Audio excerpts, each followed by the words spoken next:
Oi. Este podcast é uma produção da Rádio Guarda-Chuva. Jornalismo para quem gosta de ouvir. O episódio de hoje começa com a história de um casal. Eu morava em Natal, estudava comunicação social, nunca fui assim de festa. Ele trabalhava vendendo produtos naturais. Eu vou chamar essa mulher que está contando a história de Fátima, mas esse não é o nome real dela. E a minha mãe consumia, e ele ia deixar em casa, e assim eu o conheci. Para proteger a privacidade e a integridade de todos os envolvidos, a voz dela também foi alterada. Então eu conheci com 20 anos, os dois sonhando com o futuro. Ele foi o meu primeiro namorado, eu fui a primeira namorada dele. A Fátima me contou que foi muito feliz nesse começo de namoro.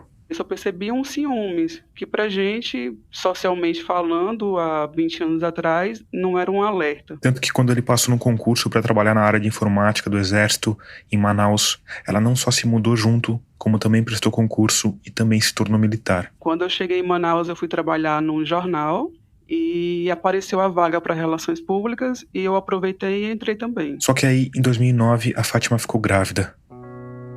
E aos poucos, conforme a barriga crescia, ela foi percebendo algo de diferente dentro de casa. Um poder exercido de uma forma diferente que eu não enxergava. O que era um ciúminho no início do relacionamento evoluiu, a partir da minha gravidez, algo mais assim relacionado a controle mesmo. E ao mesmo tempo que o marido se tornava mais controlador, a Fátima me contou que com a gravidez, ela se tornou mais vulnerável. Eu era uma mulher militar que botava meu coturno de manhã, atleta de tiro. Eu já passei 4 dias dentro de um quartel, não tinha medo de nada, e quando eu engravidei, aquilo ali me deu um certo receio, né? Tinha medo de ficar só, que o pai do meu filho morresse, medos que ninguém explica que aparecem na gravidez. E no começo, esse controle até podia ser confundido com um cuidado excessivo. Ela me contou, por exemplo, que tinha comprado uma agenda para fazer um diário da gravidez, mas quando viu, ele tinha assumido o controle das anotações. Eu perdi a graça de fazer aquele momento meu, porque quando eu ia lá, estava a opinião dele. Só que aí, o tempo passou, a coisa foi se agravando. Ele chegou ao ponto de ir no quartel onde eu trabalhava, pedir para que ninguém me servisse café. Até chegar ao limite. Eu comentei alguma coisa relacionada à família dele, exatamente eu não lembro o que foi, mas foi algo que o desagradou. E aí, quando eu fui ver, ele estava em cima de mim, na cama e batendo no meu rosto. Eu passei 3 dias em silêncio, sem grande reação. As pessoas que trabalhavam comigo perceberam, eles confiaram que eu estava com depressão de gravidez, mas eu não falava para ninguém, eu silenciei, eu guardei. Quando a criança nasceu, a natureza controladora do marido da Fátima aflorou ainda mais. O ponto de querer controlar até qual lado do meu seio eu ofertava para o meu filho. E enquanto o menino crescia, as coisas só se agravavam. Aquele controle e aquela agressividade ia passando para ele, como se ele não pudesse ser perfeito em nada, em nada. Como costuma acontecer nesses casos, a relação dos dois teve idas e vindas. A Fátima chegou a ir embora de casa, e para isso teve de largar tudo. Pediu baixa do exército e mudou de cidade. O marido foi atrás, prometeu que ia mudar, eles se reconciliaram, as coisas ficaram bem por um tempo, mas no fim, o controle excessivo e a violência acabaram voltando. Aí, numa manhã de 2016, quando o filho dela tinha 7 anos... Ele comprou uma manga que não estava no ponto ainda de comer, né? Estava bem verde. E ele cortou para o nosso filho comer no café da manhã. E ele falou, não pai, não quero essa manga não, tá ruim. Do nada, ele se transformou, não sei dizer em quê, gritou com o filho, pegou o filho assim de forma brusca, meio que voando com o corpo dele, colocou na cadeira de forma brusca, bateu na coxa do nosso filho, enquanto o nosso filho chorava, ele enfiava as mangas na boca do nosso filho. Eu fiquei desesperada com essa cena. A Fátima contou que foi pra cima do marido pra tentar ajudar o filho. Nisso, o meu filho fugiu pro corredor e ele me agrediu. Nesse dia, eu decidi que não teria menor condições de nada mais, porque foi a pior cena que eu já vi na minha vida. Aquele homem imenso, de quase 2 metros, gritando com o filho como se o filho fosse um soldado. E você vê o grau de perversidade de uma pessoa agredir o outro, enquanto o outro chora, empurrar comida pela boca. Isso para mim foi inaceitável por completo. Isso para mim é psicopatia, né? Algum tipo de situação ali não estava nem um pouco correta, né? Nesse dia, a Fátima registrou um primeiro boletim de ocorrência. O marido dela saiu de casa e algum tempo depois, ela deu início a um processo de divórcio que no fim passou a incluir não só a guarda e a pensão alimentícia, como também a divisão de uma casa que os dois tinham construído juntos em Manaus.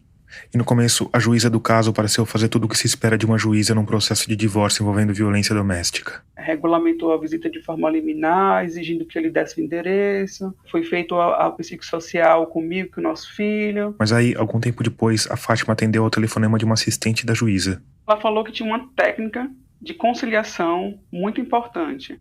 Eu perguntei como é isso. Ela falou constelação familiar. Já ouviu falar? Eu fiz, não, me explica. Por telefone é muito complexo. Eu não tenho como te explicar. Só tenho como lhe garantir que é muito boa. Ainda mais quando você tem uma criança envolvida, né, mãe? A Fátima não sabia na época, mas essa técnica tinha sido criada por um ex-padre missionário alemão. Envolvia macacos de uma ilha japonesa e um campo invisível que supostamente conecta todas as coisas vivas e até algumas coisas mortas.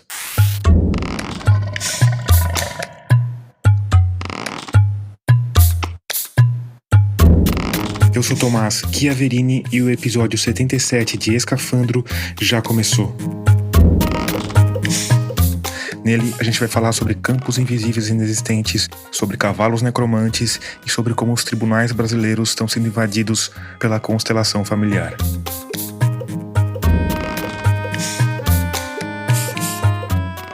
Antes, eu preciso te lembrar que a Rádio Escafandro é orgulhosamente mantida por uma parte dos ouvintes que colaboram financeiramente com o podcast.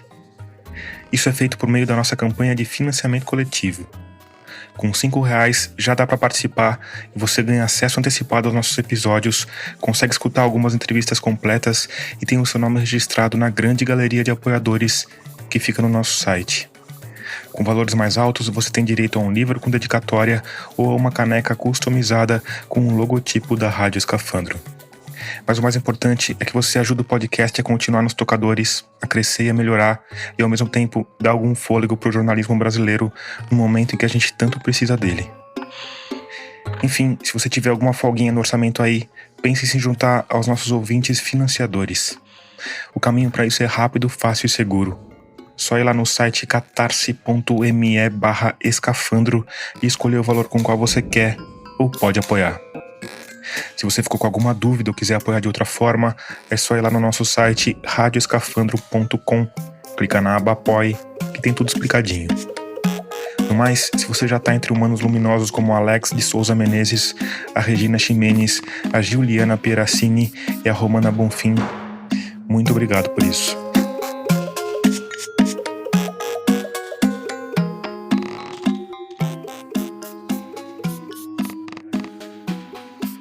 A constelação familiar é uma prática tão insólita que eu percebi que não ia ser suficiente entrevistar pessoas como a Fátima, que viveram as consequências dela na pele. Que não ia ter conversa com um especialista no assunto que fosse suficiente para eu te mostrar o nível de alucinação que envolve tudo isso. Eu percebi que eu ia precisar te mostrar uma constelação acontecendo. Mas quando eu fiz essa proposta para uma consteladora chamada Letícia Junqueira, de gravar uma constelação para o podcast, qual que é a minha ideia hoje? Ela me propôs algo ainda mais extremo. Fazendo a constelação com você vivenciar e passar para as pessoas. Tá. Ela propôs que eu fosse constelado. Porque não existe como nós explicarmos, quer dizer, existe sim, como explicarmos o fenômeno espelho, né? Neurônio espelho, que é o movimento, só não cruza a perna, que senão você atrapalha a leitura dos cavalos. Tá bom. Tá bom? Sim, você escutou direito. Porque claro que eu não fui procurar uma consteladora qualquer. Eu fui procurar uma consteladora que usa cavalos.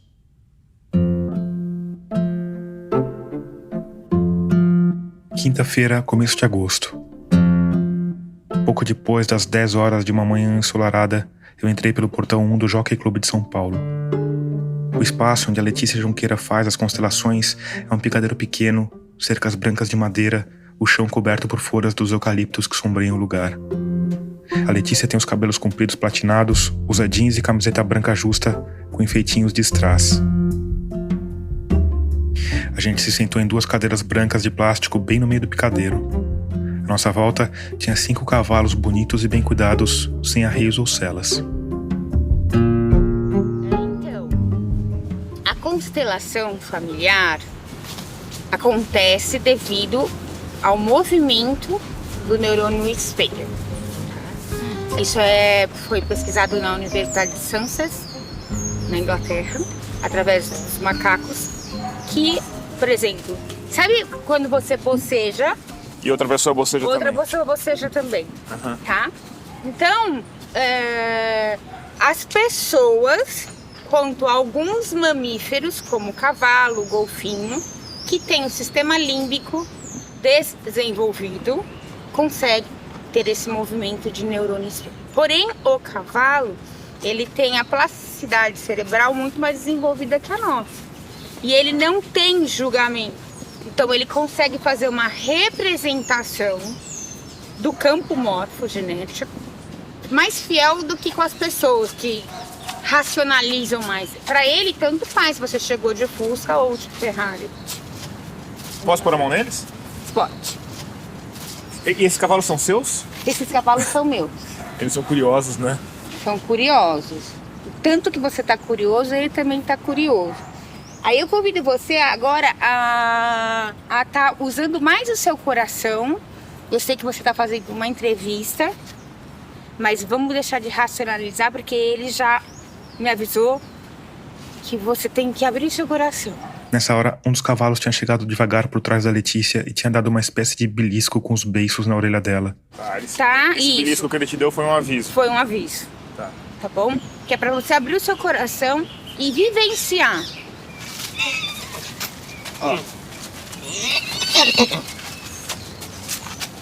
Tá tudo bem.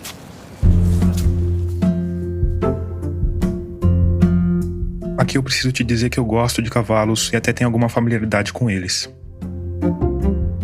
Mas ao mesmo tempo, tá ali me gerava alguma estranheza. Primeiro porque, em geral, quando a gente fica perto de cavalos, a gente tá em pé. E quando tá sentado, em geral a gente tá sentado em cima deles, não numa cadeira de plástico com um gravador na mão. E segundo, porque a minha capacidade de atuação é inexistente.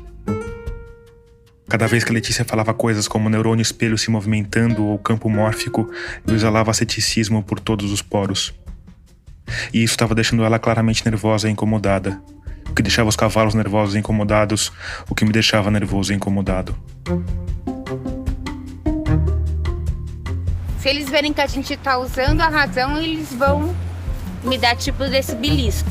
Tá. Ou em você. E eu vou deixar. Tudo bem?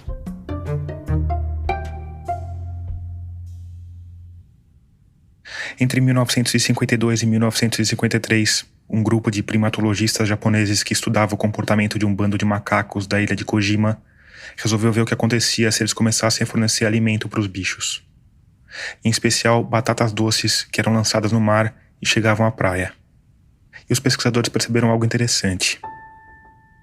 Que aos poucos os macaquinhos foram aprendendo a lavar os alimentos antes de comer. Eles notaram que uma macaca fêmea começou a lavar os alimentos, que outros macacos da mesma família começaram a imitar e que o comportamento foi se espalhando aos poucos pelo grupo. O estudo, como tantos outros estudos interessantes, não teve grande repercussão. Mas algum tempo depois, na década de 1970, um biólogo sul-africano chamado Leo Watson revisitou o estudo dos colegas japoneses e criou uma teoria. Na verdade, talvez seja melhor dizer que ele criou uma narrativa. Sem se preocupar muito com os dados do estudo original, o Watson disse que a forma de aprendizagem por imitação seria uma espécie de passo inicial para um processo mais complexo e fascinante. Porque, segundo essa teoria, a partir do momento em que um 100º macaco aprendia a lavar as batatas doces antes de comer, essa sabedoria passava a ser transmitida por meio de uma espécie de inconsciente coletivo. E até macacos de outras ilhas ou de outras partes do mundo recebiam os eflúvios dessa nova sabedoria e começavam a lavar os alimentos antes de comer. Esse efeito ganhou um nome: o efeito do 100º macaco. É ou não é algo completamente fascinante?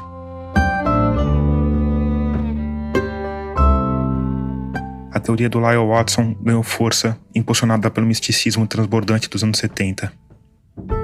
Na década de 80, um biólogo inglês chamado Rupert Sheldrake partiu dela para criar algo ainda mais mirabolante.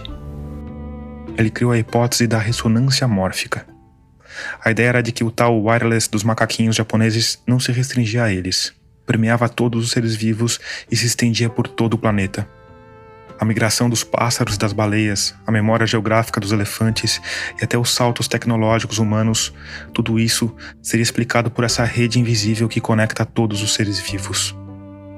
E que, por consequência, conecta os vivos com os mortos. Afinal, se as ondas energéticas das ações de cada organismo ecoam pelo espaço, elas ecoam pelo tempo também. E certamente vão continuar ecoando depois da morte do organismo original. Totalmente fascinante, né?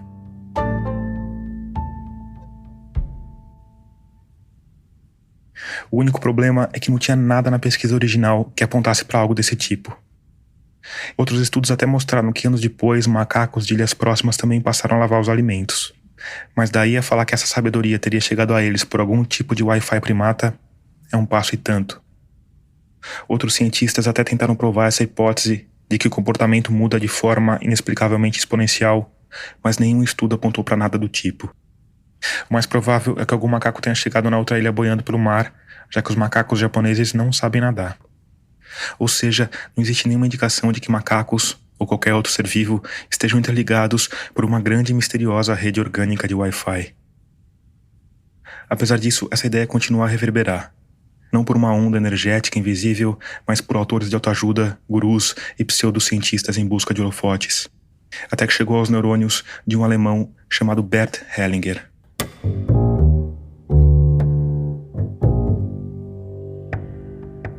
O Bert Hellinger foi soldado durante a Segunda Guerra, lutou ao lado dos nazistas, foi preso, depois entrou na Ordem Católica dos Jesuítas, onde estudou psicologia e teologia e se tornou padre missionário.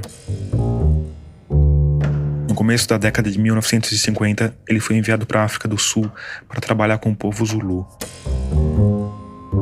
Então ele foi para a África em missão de catequização. Essa é a física, pesquisadora e divulgadora científica Gabriela Bailas, mais conhecida como Bibi Bailas. Ele não foi lá fazer nada do tipo só bondade, era catequese mesmo. Ela hoje vive no Japão e é titular do canal do YouTube Física e Afins, onde costuma publicar especialmente vídeos que desmascaram pseudociências. A Bibi Bailas publicou 2 vídeos sobre constelação familiar e para isso passou meses pesquisando o assunto. Então ele foi para lá, ficou um tempo e supostamente ele aprendeu muitas coisas com esses povos e aí foi a origem da constelação familiar. E aí, você, meu ouvinte impaciente, está aí se perguntando, afinal, o que é essa tal de constelação familiar?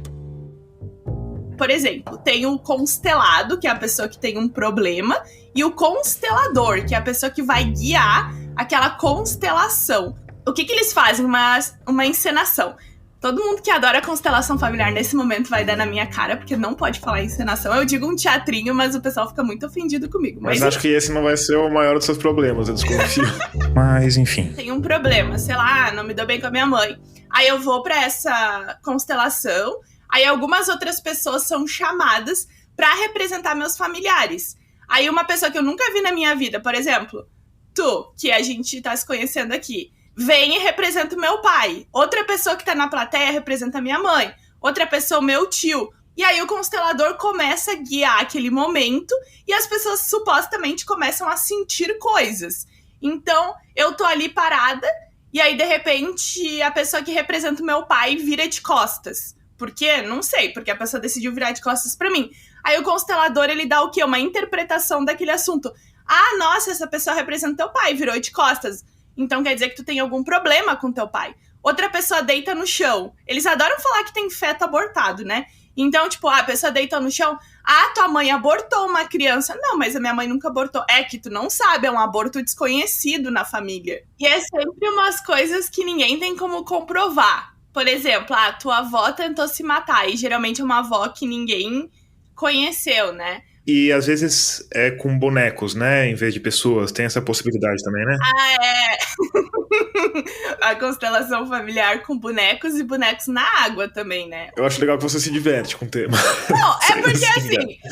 quando eu assisti uma constelação familiar na água, não faz sentido nenhum. A pessoa bota um monte de boneco na água, os bonequinhos se mexem, porque qualquer coisa que tu coloca na água boia e se mexe, e a pessoa começa a dar altas interpretações sobre o tema que são completamente sem sentido. Mas, claro, é sem sentido pra mim, que tenho consciência de que aquilo não faz sentido. Agora, uma pessoa vulnerável que entra nesse esquema de constelação, ela acredita.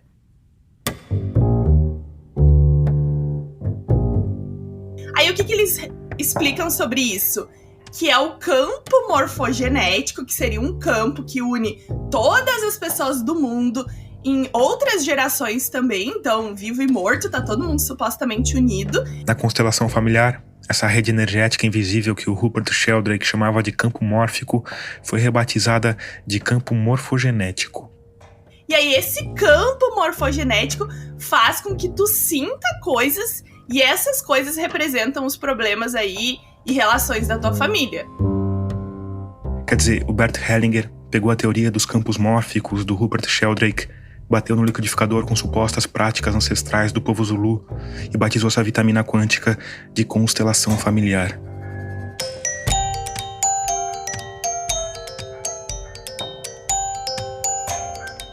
A constelação familiar nasceu como um tratamento terapêutico, uma espécie de dramaterapia esotérica com foco na resolução de conflitos familiares. Mas como a gente bem sabe, no Brasil, coisas estranhas costumam acontecer. E meio século depois de um pesquisador japonês ter a ideia de jogar batatas doces na praia de uma ilha habitada por macacos, a teoria da constelação familiar chegou ao conhecimento de um recém-formado em Direito pela Universidade de São Paulo, Na primeira constelação que eu participei, em 2004, Sami Storch. eu vi reconciliações acontecendo num nível interno profundo dos participantes, de questões, inclusive, que eu via nos tribunais. Ele falou comigo da cidade de Itabuna, no interior da Bahia, onde é juiz titular da 2ª Vara da Família. E aí eu falei, bom, isso tem que estar no direito, isso faz mais sentido do que o direito. E eu comecei a buscar relações entre a constelação e o direito. Eu ingressei numa formação logo em seguida, né, final de 2004, e me tornei juiz em 2006. E aí eu comecei a aplicar os meus aprendizados da constelação nas audiências. E com grande êxito de obtenção de conciliações, casos tidos como impossíveis, em que as pessoas, pelos meios tradicionais, não conseguiam resultado nenhum. Os processos iam se arrastando, e recursos, e descumprimento, e não dava certo. A atividade judicial girava em falso. E eu comecei a aplicar os conhecimentos de constelação de forma discreta, inicialmente. Você pode dar um exemplo de como é que você fazia essa aplicação nesse começo, Sami?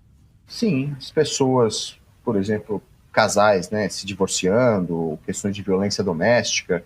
Então, quando estavam em audiência, eu explicava as dinâmicas sistêmicas existentes no âmbito de um casal e buscava formas, através de frases, através de falas, de as pessoas acessarem um nível do sentimento mais profundo que as conecta, né, que as pessoas estavam naquela força da raiva, da vingança, e eu procurava trazer para o ambiente da audiência a imagem dos filhos sendo sacrificados por conta dessa atitude e do amor que existia por trás e que estava oculto. Não falar direto de amor, porque isso às vezes é chocante, dependendo do caso, por incrível que pareça. Mas ao trazer à luz a dor que estava por trás dos ataques, a dor já sinalizava que se existe dor é porque houve uma perda importante. Se houve uma perda importante é porque o outro é importante. Isso já muda o olhar das pessoas. Então tem técnicas, por exemplo, que é para fechar os olhos. Agora olhe para o filho de vocês. Agora imagine você falando para o seu filho. Meu filho, você é filho de um bom momento que eu tive com a sua mãe, de um bom momento que eu tive com o seu pai. Sim, nós tivemos bons momentos. E as pessoas começavam a chorar. E aí desmanchava aquela animosidade, aquela agressividade. E isso facilita todo o diálogo. As pessoas abrem mão de ficar com recursos e impugnações, porque elas começam a olhar para aquilo que realmente importa, né? Então começou assim, de forma discreta. Eu não falava de constelação.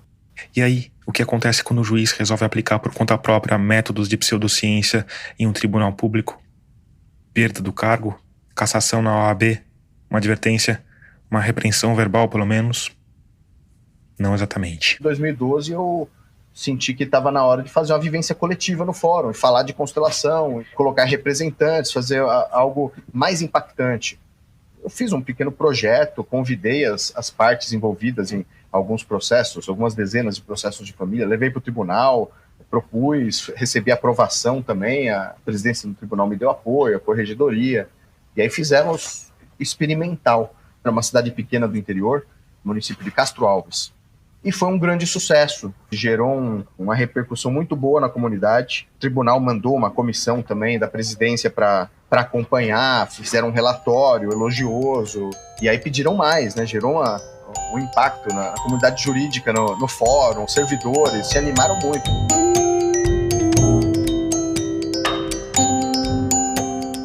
E aí nós continuamos, seguimos adiante. Assim é que começou. 18 de outubro de 2012, foi a primeira vivência coletiva de constelações no fórum. Isso ganhou uma repercussão na imprensa, inclusive, chamou a atenção do CNJ, e hoje já existem alguns cursos de pós-graduação em Direito Sistêmico no Brasil.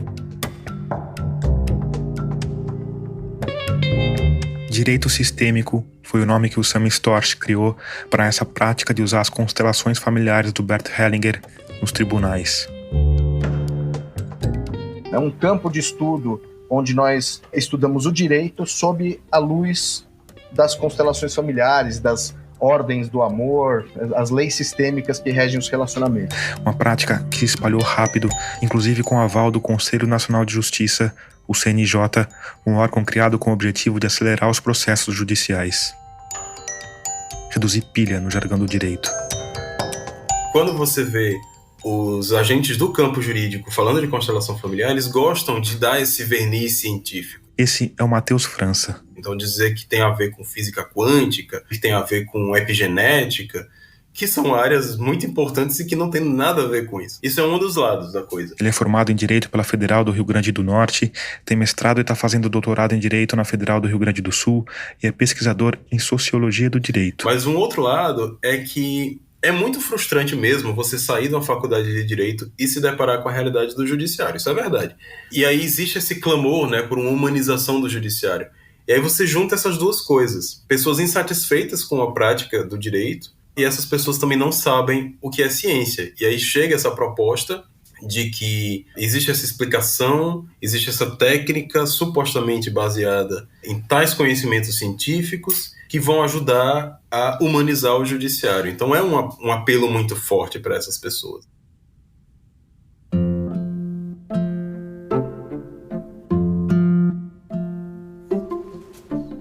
Porque o cavalo, ele é um espelho pra gente. De volta à minha constelação com cavalos no Jockey Club de São Paulo. Se você é esse cavalo, ele vai representar você. Se você denominar que o cavalo é seu pai, ele vai representar o seu pai. Se é a sua dor, ele vai estar representando a sua dor. E é assim, não tem como a gente provar, só a pessoa passando por essa experiência mesmo. Uhum. Por isso que hoje você foi convidado a passar por essa experiência, dessa dinâmica dessa constelação com cavalos. Então vamos começar. Fala o seu nome completo. Tomás. Chiaverini, é C-H-I. C-H-I. A-V. A Letícia Junqueira continua fazendo algumas perguntas básicas, como se eu fosse abrir um crediário. Data de nascimento? 13 de fevereiro. Depois pediu pra eu falar algum assunto pra gente investigar. Me fala um assunto que você quer trazer aqui, que é particular seu. Além dessa reportagem que você quer fazer, você tá querendo mostrar para as pessoas sobre a constelação familiar, além das pessoas que acreditam, as que não acreditam e as que estão criticando. Que tipo de assunto? Tem que ser um problema? Tem que ser uma questão? Uma coisa que mexe com o seu coração. Os cavalos podem falar que assunto que é, né?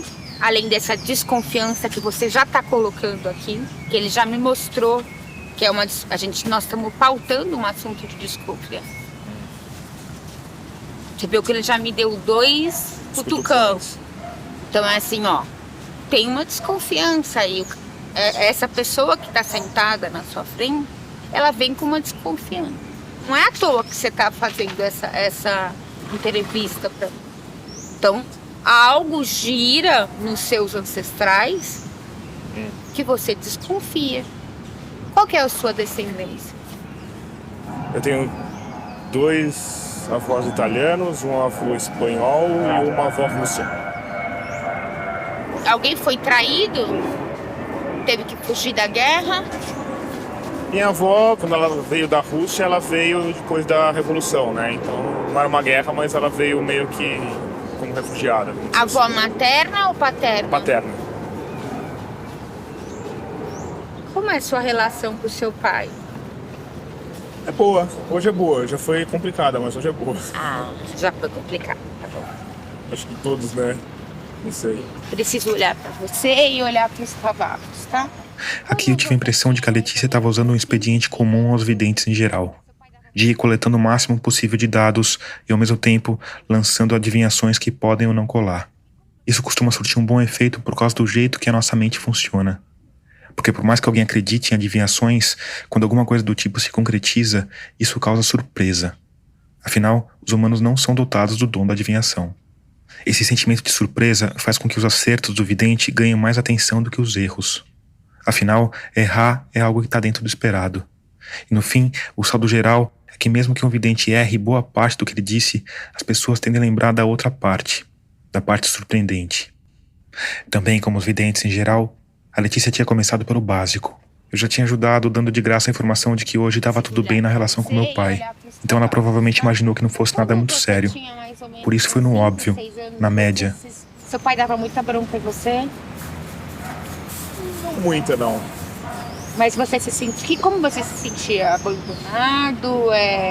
Ele falava muito na sua cabeça? Os cavalos estão me mostrando mais ou menos... Não. Deixa eu tentar ver o que é. Eu realmente não sabia muito o que esperar, mas estava disposto a ir até o fim na experiência, sem dar informações falsas e tentando evitar que a minha cara de Padre Quevedo atrapalhasse demais a dinâmica da coisa. Eu não sei se era um abuso, se era uma agressão, se era físico, mas tá dentro disso, tá? Você quer que eu te fale? Eu quero que você me fale. Tá. O meu pai e minha mãe brigavam muito, eles tinham um casamento disfuncional, assim. Uhum. Você é filho único? Não.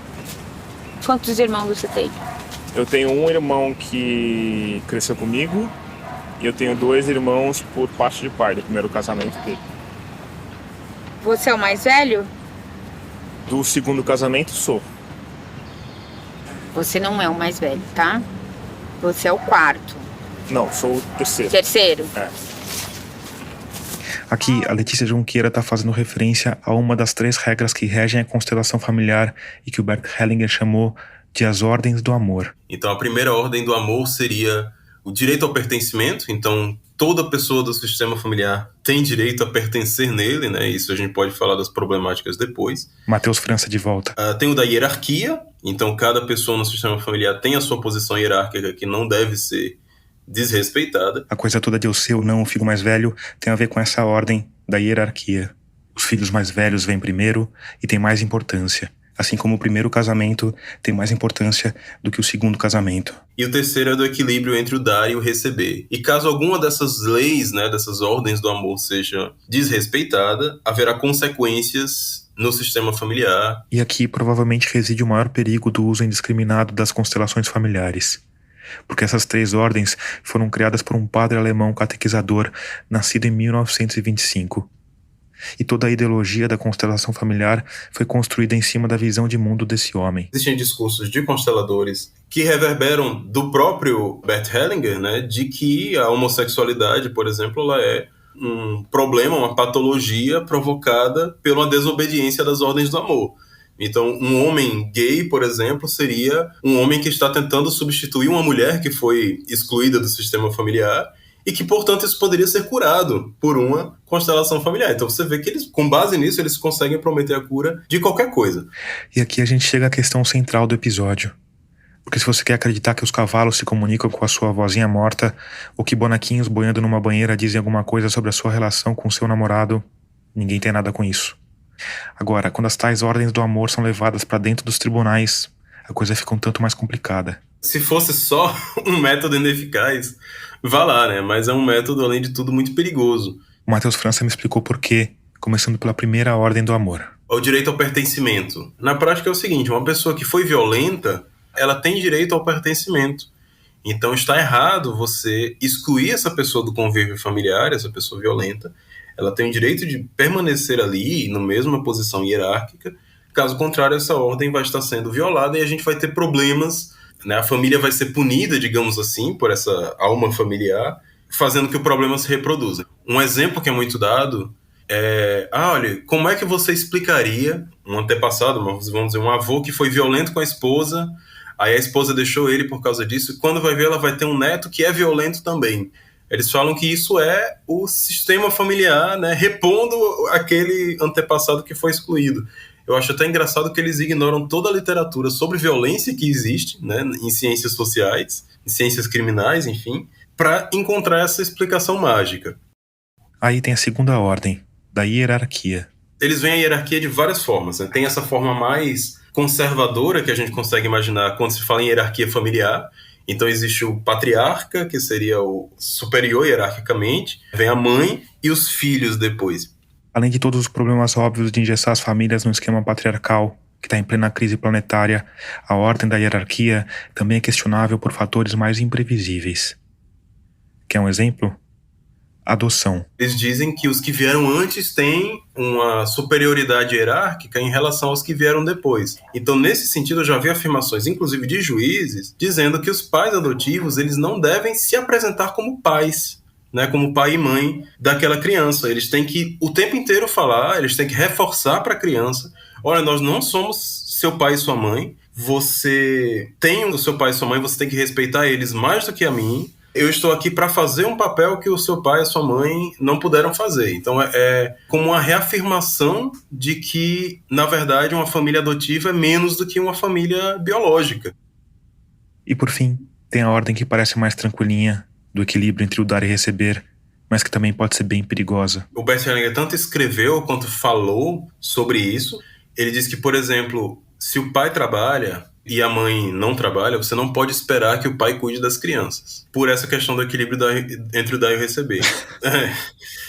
Como se cuidar de uma criança não fosse dar, né? Quer dizer, trabalhar sim é dar. Cuidar de uma criança não. Cuidar de uma criança Exatamente. Tranquilo. Exatamente. Não, senão vai haver um desequilíbrio.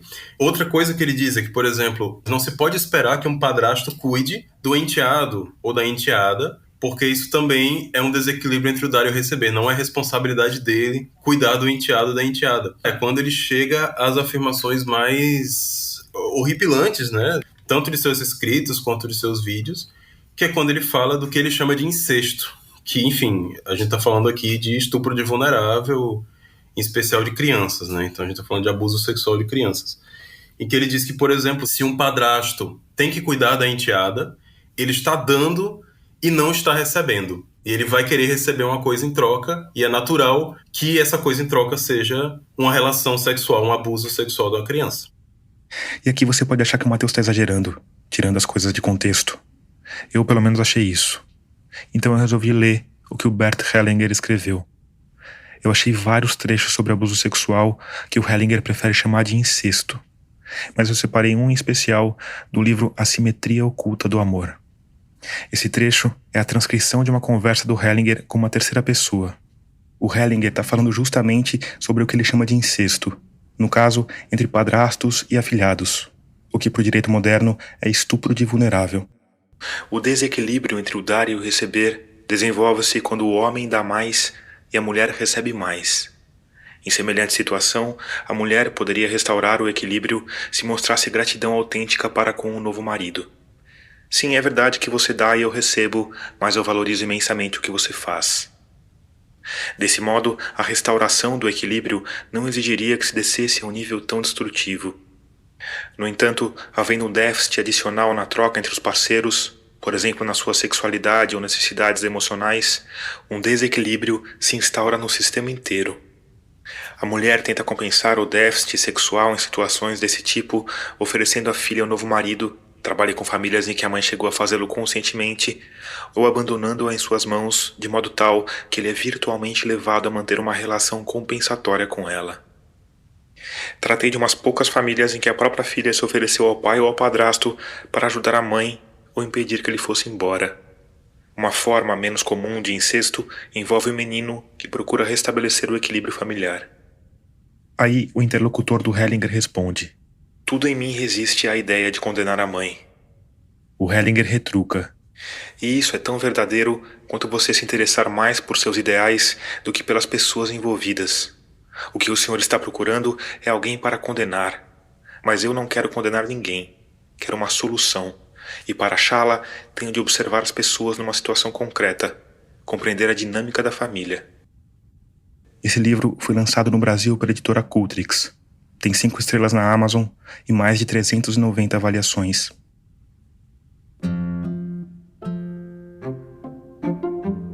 Quando você olha para esse cavalo, você identifica a sua mãe ou sim ou não? Chega no seu coração, sim ou não? E eis que chegamos a esse ponto. A Letícia Junqueira me colocou em pé diante de um cavalo e perguntou se eu identificava a minha mãe nele. Que tipo de resposta a gente pode dar a uma pergunta dessa, caro ouvinte? Pode ser. E quando você olha para esse cavalo, você identifica seu pai, sim ou não? Acho que sim. Eu, obviamente, não achava nada. Mas naquela altura, eu era capaz de produzir qualquer resposta só para dar o fora dali. Tá, não pode falar acho na constelação. Acho, talvez, não sei. Essas palavras não podem. Aí o que acontece? A emissão do movimento bocejo não chega até o neurônio espelho. Sim. Quando eu coloco atrás do seu papai, ela colocou um cone verde ao lado do cavalo que tinha passado a encarnar o meu pai. você olha pra ele, o que você sente? Deixa a emoção vir. Eu acho que eu sinto indiferença. Indiferença? Vamos lá perto? A gente caminhou até perto do cone, que estava do lado do cavalo. Não... É indiferente pra você? Então não é aqui que tá a sua desconfiança? Não. Não? Eu não posso falar não sei. Não pode. É sim ou não? Tá. E é a primeira coisa que vier na sua cabeça. Tá bom. Chega perto desse cavalo e vê se é aí que tá a sua desconfiança. Aquilo, obviamente, não ia chegar em lugar nenhum. Não. Porque a minha desconfiança não estava em nenhum cavalo específico. Estava em todo o resto, mas não em um cavalo específico. Uma coisa, Thomas. Qual é o motivo que você acorda todos os dias de manhã? Motivo? Em geral, porque o meu filho acordou. Acho que o motivo físico é esse. A coisa continua assim. A Letícia tentando abrir algum caminho por meio de perguntas que não pareciam ter uma direção certa. Eu respondendo de forma honesta, torcendo para aquilo não ir muito longe. Alguém esconde algum segredo na família? Eu acho que não. Porque esse cavalo quer me falar alguma coisa. Esse aqui. Que eu saiba, não. Tá. Quem que seria esse cavalo pra você? O que vem no seu coração? Primeira coisa. Esse cavalo... Eu acho que pode ser o meu filho, já que ele entrou no assunto. 3 momentos ruins da sua vida. Quando... Um dos cavalos achou uma boa ideia pisar no meu pé. Aí já não. É normal. Isso é muito pesado.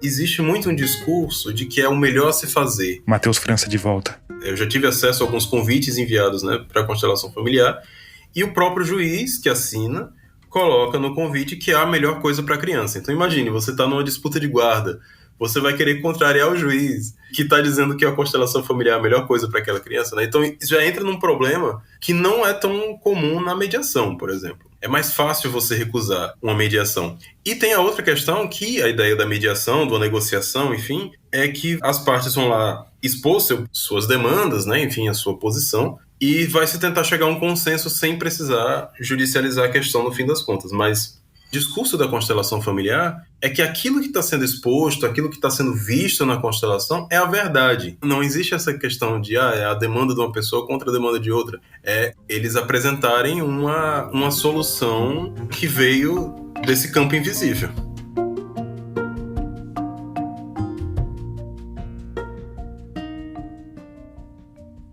Depois do pisão, a Letícia me perguntou sobre vários aspectos da minha família.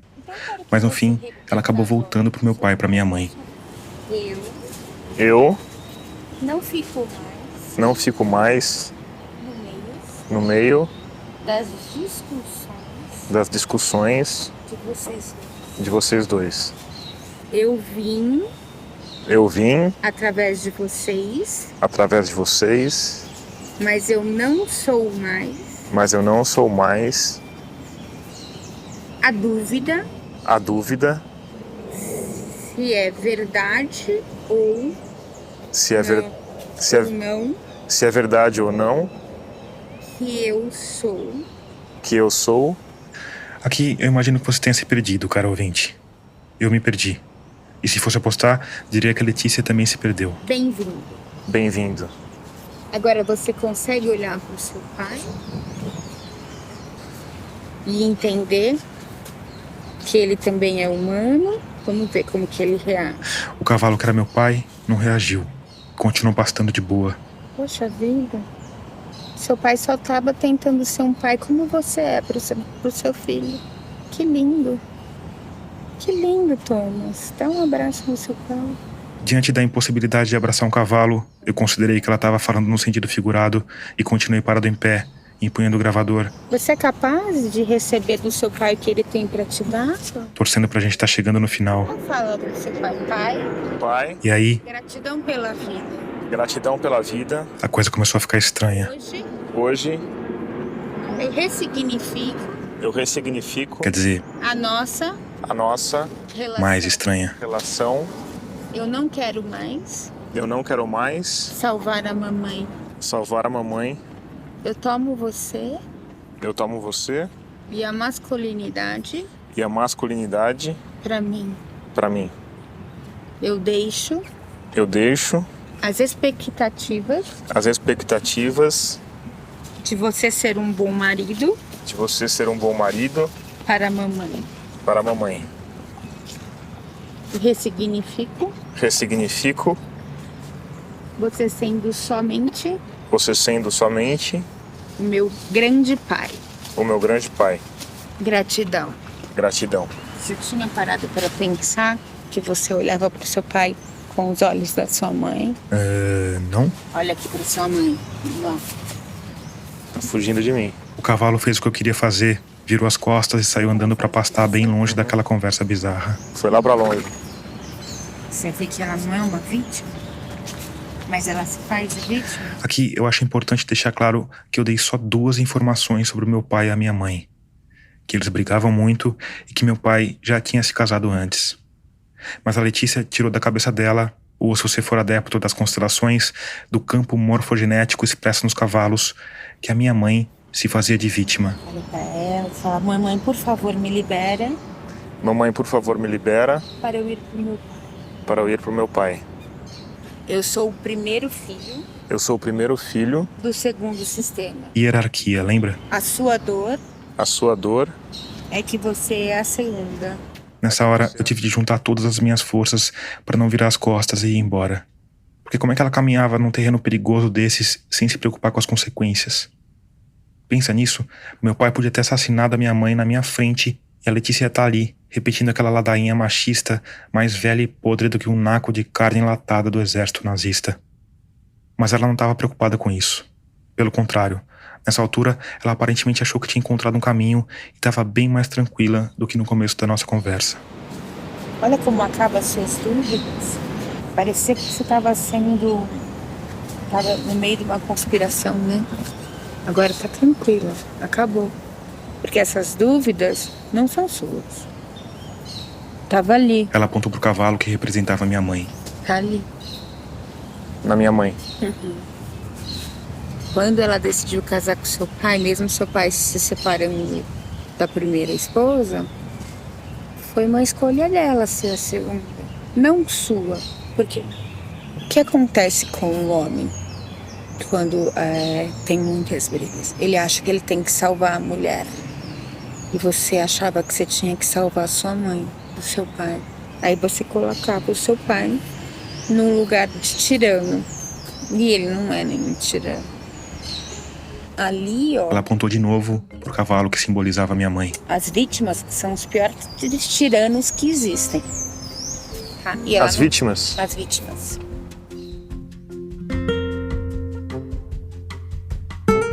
As vítimas são os piores tiranos que existem. Que tal a gente pegar ideias como essa e espalhar pelos tribunais do país?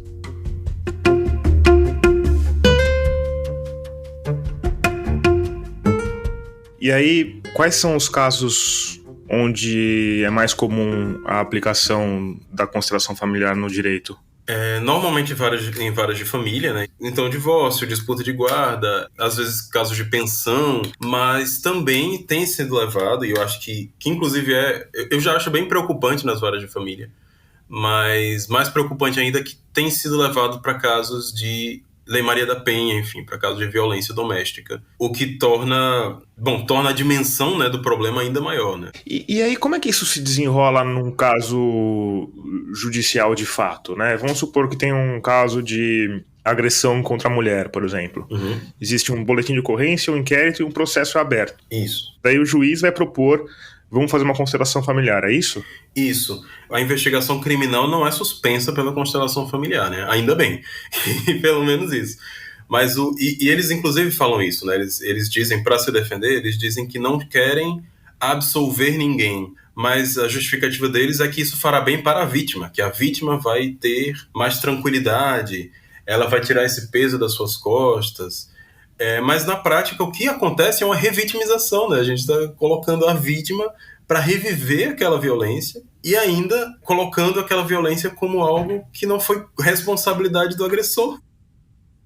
Eu perguntei para o Sam Storch sobre o uso da constelação familiar, ou se você preferir, do direito sistêmico, em casos criminais. Como é que está hoje o uso disso, os projetos para usar isso na área criminal, e como é que você, pessoalmente, como juiz, vê essa possibilidade, Sami? Olha, é muito poderoso quando utilizado na área criminal.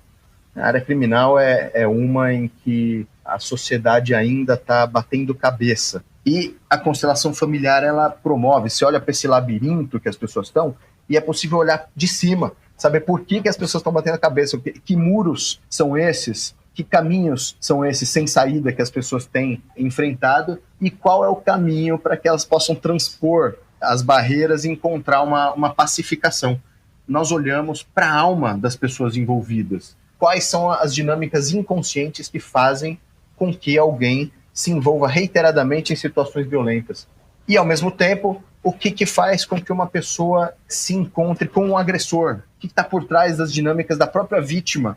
Que tipo de carência, que tipo de amor que leva uma vítima a se envolver reiteradamente também com situações violentas. E, de repente, as pessoas percebem. Normalmente, são vínculos sistêmicos do passado familiar. São questões envolvendo os seus pais, os seus avós, às vezes a sua ancestralidade até mais remota, que faz com que a pessoa tome para si uma dor ancestral e, sem perceber, por lealdade, por amor a esses ancestrais, ela acabe repetindo a mesma situação. E com a visão sistêmica, através das constelações, as pessoas podem reconhecer esses vínculos e encontrar uma forma saudável de honrar esses vínculos. Não é cortar os vínculos. Isso não existe. Só não, eu vou fazer diferente dos meus ancestrais porque eu não tenho nada a ver com eles. Isso é falso, isso é uma ilusão. Quanto mais a pessoa rejeita, mais ela acaba repetindo como uma forma de mostrar que esse vínculo é real. Mas quando o vínculo é reconhecido e é validado, então ela se libera. Isso vale para as pessoas que se envolveram em crimes também, né? Porque elas se envolveram em crimes não é algo assim totalmente voluntário. As pessoas sabem o que estão fazendo, mas elas se sentem atraídas por um destino e acabam repetindo essa violência. E não é que elas devam ser isentadas das consequências, não é nada disso, pelo contrário. Você pode me dar um exemplo de uma que você tenha feito em vara criminal? Um caso de violência doméstica. A moça estava sendo perseguida, recebendo ameaças de um ex-noivo, né? E quando ela foi constelar, o representante do ex-noivo, né, que ficava perseguindo ela com agressividade e tal. Aqui, representante é a pessoa que assume o papel de alguém ou de alguma coisa na constelação. Tem uma constelação muito famosa, né, em que um dos representantes representava uma pedra de crack. Tem outros que eu posso citar, né, então que você vê representantes que representam a morte, representam o crime. E como a gente já disse, existem os mais diversos tipos de representantes, de cavalos a bonecos. No caso de humanos, eles são geralmente desconhecidos, às vezes são voluntários, às vezes pagam para fazer parte da constelação e supostamente se beneficiarem com aquilo. Nós colocamos uma representante para a mãe dele. E aí ele de repente soltou da mulher e se prostrou e caiu em prantos diante da própria mãe. Isso através de representantes. Aí eu perguntei para a moça, né, o que aconteceu entre ele e a mãe dele? Ela falou, a mãe dele morreu quando ele tinha 2 anos, foi assassinada. Então a postura dele se mostrou como sendo a de uma criança desesperada querendo a mãe. Essa mesma constelação depois mostrou a postura da mulher em relação ao próprio pai. Ela tinha uma postura de desprezo em relação ao pai, por uma dinâmica que acontecia entre os pais dela, quando ela era criança. Então, de alguma forma, ela se apaixonou por esse rapaz, que veio a se tornar um agressor, porque havia uma busca dela pelo próprio pai que ela rejeitou.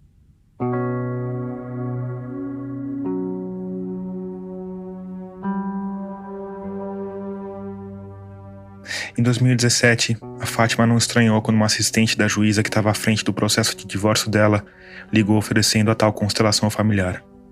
Nunca tinha ouvido falar naquilo e achou que era algo natural do processo. Uma pessoa da justiça me liga, eu vou dizer o quê? Não. Para ser a pessoa que não tem intenção de resolver o conflito de melhor interesse da criança, entendeu? Ela falou que achava interessante e que ia conversar com a advogada. Mas antes que ela fizesse isso, foi comunicada que a constelação tinha sido incluída nos autos do processo, com data e hora marcados e com o valor que ela teria de pagar. E a minha advogada nem parte disso fez, nem sabia o que estava acontecendo. Aí ela foi, me procurou, saiu esse despacho aqui, você tá sabendo o que é? Eu disse, olha, me ligaram, mas inclusive esse dia eu não vou poder. Aí ela, então eu vou pedir para desmarcar. Beleza. A juíza ignorou meu pedido, deu um andamento, e também ninguém explicava que era uma audiência com a juíza. Eu achava que era com um constelador, que eu não sabia nem que era aquilo. A Fátima me contou que a essa altura o relacionamento com o ex estava pior do que antes. Ele não cumpria o regime de visitas, aparecia para pegar o filho sem avisar, em datas aleatórias. Numa dessas vezes, agrediu ela e o pai dela na frente da segurança de um condomínio, o que gerou um boletim de ocorrência com base na Lei Maria da Penha. O meu agressor achou lindo e nesse dia foi feita a constelação familiar só com ele. E como eu não fui, ela pegou um ranço por mim e eu sofro com isso há 6 anos, porque eu fui para a audiência de instrução. Quando eu chego na audiência de instrução, ela já com cara horrorosa para o meu lado. Eu sento, dou bom dia, e aí ela fala assim, fique sabendo que eu entendi a sua ausência como que você não está disposta a resolver o problema, né? E aí, com isso, pronto, foi um pesadelo, porque ela não fez a instrução do meu processo de partilha, ela insistiu em falar sobre constelação familiar. Você sabe que tem a hierarquia do amor, né, na constelação familiar. Então, o varão, para quem acredita nisso, é algo muito de grande relevância. E assim ela tratou a audiência, como se ele tivesse uma relevância maior do que a minha e a do nosso filho. A Fátima me contou que a juíza pediu autorização para o ex-marido dela para falar sobre a constelação que eles tinham feito. Eu achando que era alguma coisa relacionada a ele, assim, né? Por que ele ficou doido, por exemplo? Por que o comportamento dele é desse jeito? Algo assim que pudesse explicar para que houvesse uma conciliação nesse sentido. Aí ela falou, olha, na constelação familiar que foi feita com ele, apareceu um aborto que você teve. Esse aborto lhe causou uma mágoa muito profunda que você não trabalhou e que por essa razão estamos aqui hoje, por exemplo. Só que aqui hoje era a partilha a qual eu tenho direito. Todo o meu trabalho durante o período que eu fiquei, por exemplo, em Manaus, estava incluso na minha partilha, né?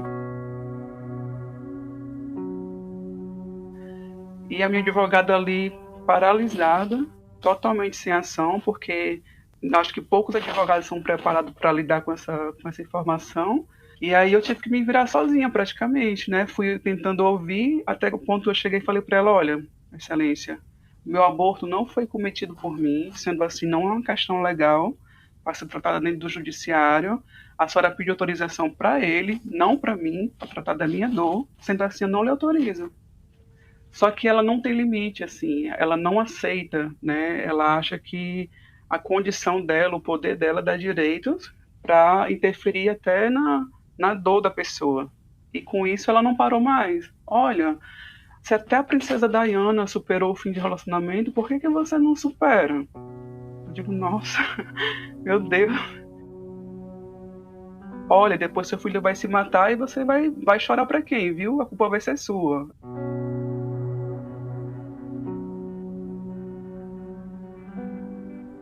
Podemos falar um pouco sobre as críticas ao direito sistêmico e às constelações, Sami? Podemos. Tem muita gente que fala, que questiona a questão da veracidade científica dessa metodologia, dessa questão dos campos morfogenéticos. Não existe nenhuma comprovação de que isso exista de fato. Como é que você vê essa crítica? Quem não sabe de nada, uma bobagem. Já existem algumas, né, diversas pesquisas de pessoas que trabalham com constelações, pessoas que participaram de constelações. Não é uma ideologia, não é uma teoria. Nós observamos isso, não sou só eu, não. Tem centenas, milhares de pessoas no dia a dia observando os efeitos. A expansão das constelações familiares não é uma crendice.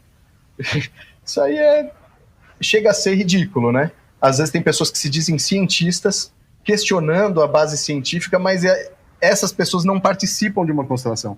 Elas negam sem olhar o que existe. As próprias pessoas que participaram das constelações respondem questionários reconhecendo, descrevendo os efeitos. Isso é real. Quem pode falar é quem faz. Agora, a pessoa ficar questionando, às vezes tem outros interesses por trás, sabe? Eu queria fazer uma ligeira abertura aqui, antes de começarmos a ouvir os palestrantes, da minha enorme alegria. Esse é o senador Eduardo Girão, do Podemos, base de apoio de Jair Bolsonaro. A gente está iniciando o dia de hoje com um momento histórico no Congresso Nacional. Se você acompanhou a CPI da pandemia, talvez se lembre dele como um defensor do tratamento precoce e da cloroquina contra a Covid. Quando teremos a primeira audiência pública a respeito das constelações familiares e curas sistêmicas no Senado Federal do Brasil. Essa audiência aconteceu em março de 2022, a pedido dele. Onde teremos a grata satisfação de ouvir especialistas no assunto. A audiência foi um evento curioso, porque ela foi proposta pelo Eduardo Girão e inicialmente contava só com apoiadores da constelação familiar. A fim de elucidar o que é esta prática, como está sendo utilizada e os benefícios que vem trazendo para a população brasileira. Entre eles, a viúva do Bert Hellinger, que participou por videoconferência, e, claro, o juiz Sami Storch. Mas antes da coisa sair do papel, outro senador, Sérgio Petecão, do PSD, percebeu que alguma coisa estava estranha e resolveu chamar também críticos à constelação. Entre eles, a Bibi Bailas e o Matheus França. Ele me convidou e aí eu falei que eu ia com o Matheus, tipo de duplinha. Tanto que a gente tinha dito que até dividia o tempo de uma pessoa para duas, para nós dois poder falar, mas ele disse que daí podia dar lá 10 minutos para cada um, acho que é. No fim, a audiência durou mais de 6 horas e foi um grande tiro pela culatra, com uma enxurrada de críticas ao uso de dinheiro público para pagar por um método sem comprovação científica. Porque aqui a gente está focando no direito, mas a técnica do Bert Hellinger também foi incluída no Sistema Único de Saúde na categoria de Práticas Integrativas Complementares, as PICs, que aliás tem várias outras terapias sem comprovação científica. Mas enfim, a audiência durou mais de 6 horas e foi uma pancada na moleira dos defensores da prática. E tem um detalhe em particular que pode passar despercebido, mas que serve como uma resposta à afirmação do Sami de que as críticas à constelação vêm de pessoas com interesses secretos. A audiência pública, né, que foi convocada pelo senador Eduardo Girão ainda esse ano, ele convidou pessoas para falar bem da constelação familiar e todas as pessoas eram pessoas que recebiam dinheiro, que ganham algum dinheiro com constelação familiar. Enquanto as pessoas que foram convocadas por outro senador para contestar essa suposta eficácia da constelação familiar, nenhuma delas ganhava para falar mal de constelação familiar. De qualquer forma, depois que eu dei a primeira deixa, o Sami Storch engatou um automático e já emendou em outra resposta sem que eu precisasse perguntar. Ah, mas a justiça vai fazer a constelação em vez de punir o agressor e vai deixar a vítima se sentindo vulnerável? Poxa, é uma crítica que tem base. Esse medo faz sentido. Então, realmente, quando nós trabalhamos na justiça, nós precisamos olhar para a segurança das vítimas. Não podemos abrir mão do papel da justiça. Uma das perguntas que eu te faria dizer respeito a isso, né, a questão de colocar a vítima numa situação complicada. Agora tem uma outra crítica que se faz também, que tem a ver com uma postura conservadora em termos de família, essa questão da hierarquia, né, em que o homem vem em primeiro lugar, a mulher vem em segundo lugar, e que isso traria uma visão machista e reforçaria um machismo que já existe no direito.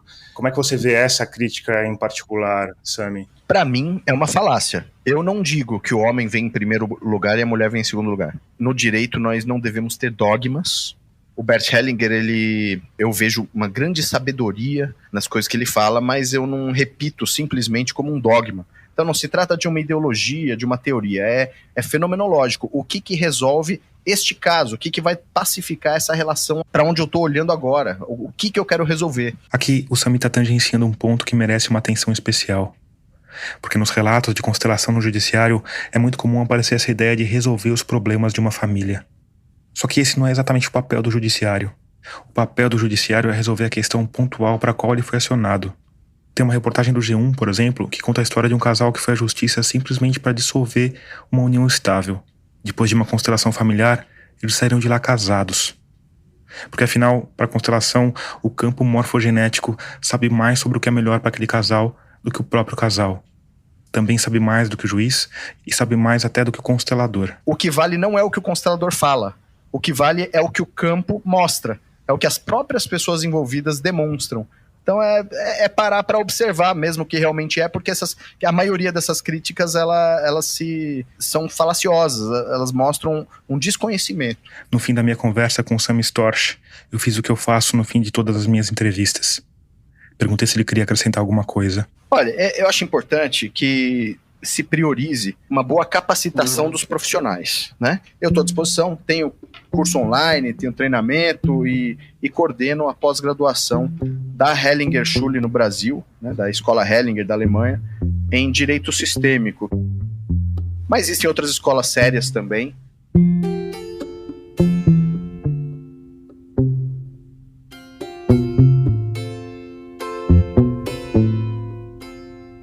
Dez dias depois dessa situação do judiciário, eu fui fazer uma constelação particular.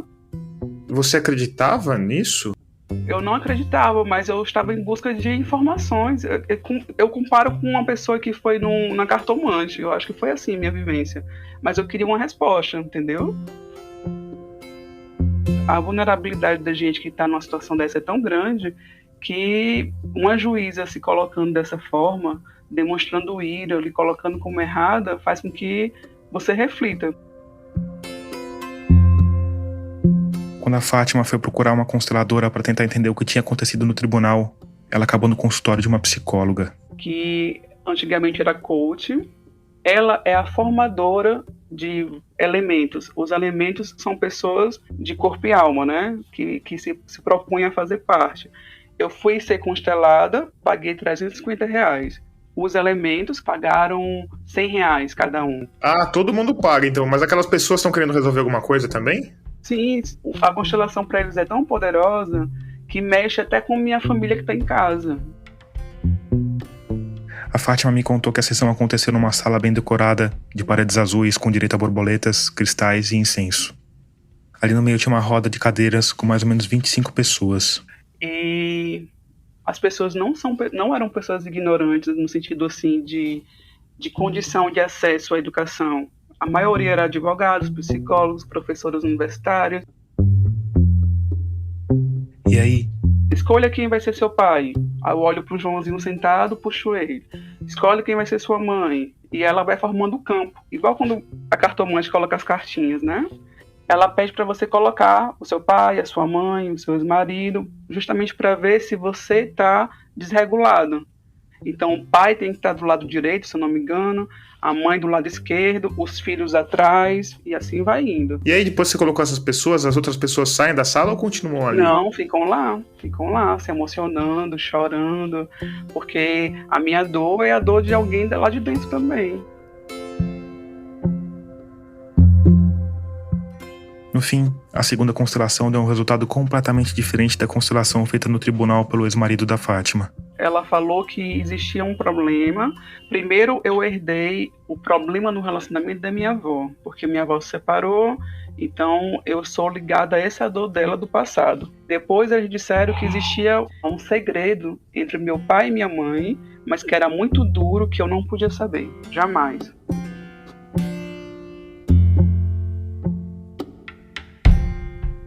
A Fátima me disse que desde que se recusou a participar da constelação proposta pela juíza, o processo dela estacionou. que existe uma decisão obrigando o marido dela a depositar o valor do aluguel da casa deles numa conta judicial, mas que ele não faz isso, e que o assédio e as ameaças aumentaram. Aumentou a violência bruscamente contra mim, dizendo que eu tinha que curar meu ódio. Ele fez uso do vocabulário da constelação que ele ouviu, sabendo que se fosse colocado no processo, a juíza ia bater palmas para ele.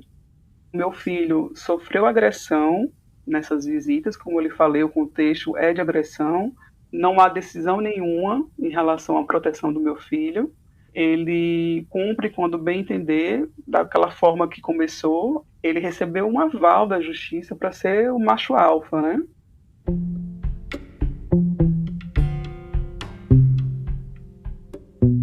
Em novembro de 2021, representando um grupo multidisciplinar, o Matheus França propôs uma ideia legislativa para banir a constelação familiar de todas as instituições públicas.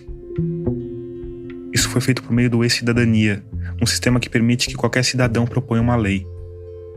E bastaram 4 dias para que a ideia recebesse os 20 mil apoios que são necessários para uma demanda popular seguir adiante no Congresso. Com isso, ela virou uma sugestão legislativa e hoje está na Comissão de Direitos Humanos, aguardando a designação de um relator para que seja transformada em projeto de lei.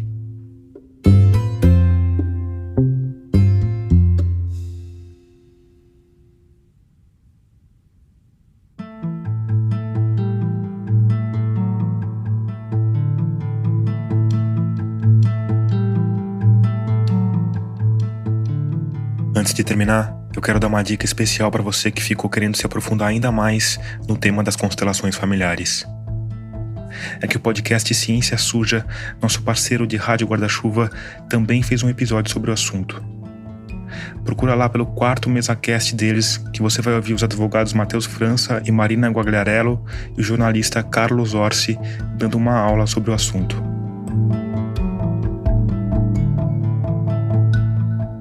Termina aqui o episódio 77 de Escafandro. A nossa trilha sonora tema é do Paulo Gama. O design das nossas capas foi criado pela Cláudia Furnari. A mixagem de som é do João Vitor Coura. Agradecimento especial a Cláudia Caliberni e Ana Maria Iancarelli. Eu sou Tomás Chiaverini e produzi, escrevi e editei esse episódio. Obrigado por escutar e até o próximo mergulho.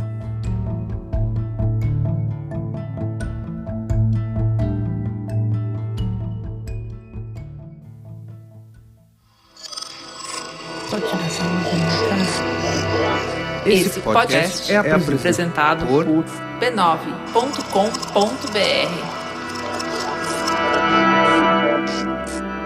Posso encerrar aqui então esse campo?